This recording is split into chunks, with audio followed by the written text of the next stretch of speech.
All right, the process of how I read a Shakespeare play. This is another one of those videos that I wish I could send to myself when I was in my early 20s and just starting to get into theater. Thanks, Molly Metzler, best theater teacher ever. And really, it's pretty straightforward, which is nice because for some reason I only have 3-minute videos on TikTok and no longer the 10-minute videos. So luckily that should be enough time. Because first, the thing I do is say I want to get to know a play I hadn't seen before, like Othello, and maybe I'd heard something about, but that's it. No, it's something about jealousy.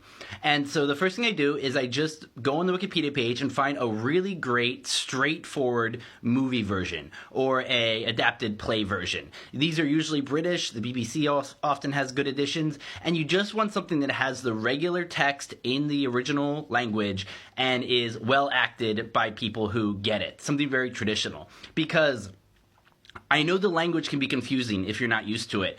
The thing is, you can just let it roll over you. The great part about watching it first is you get to see who's who, get the characters straight, see which ones end up dead, which ones end up in love, and how the whole thing works. And just let it flow over you. Just like listening to Moby Dick is a great way to do it. Just let it flow. And you get a good overall view of what's happening in the play. Then get a critical edition. This is where if you really want to dive deep into a play. There's 3 major critical editions out there. There's Arden, Oxford, and New Cambridge.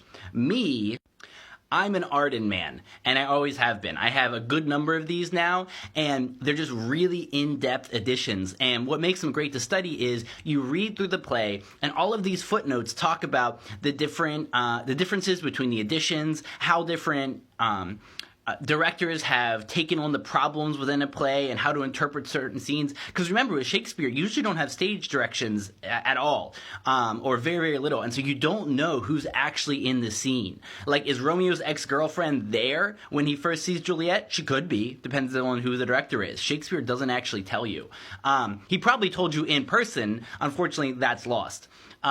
And so you just read through the Arden edition, taking notes as you go, and the intros to these are really spectacular. It can take a while to work through the text itself, but it is worth it. You get so much depth in the text about what the problems in the play are and how different people have attacked them.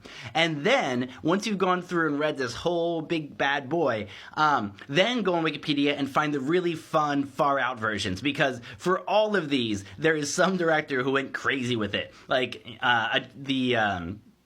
the Japanese version of King Lear is really wonderful. And so that's how I would watch it last, is get somebody's intriguing new take on it once you got to know the original.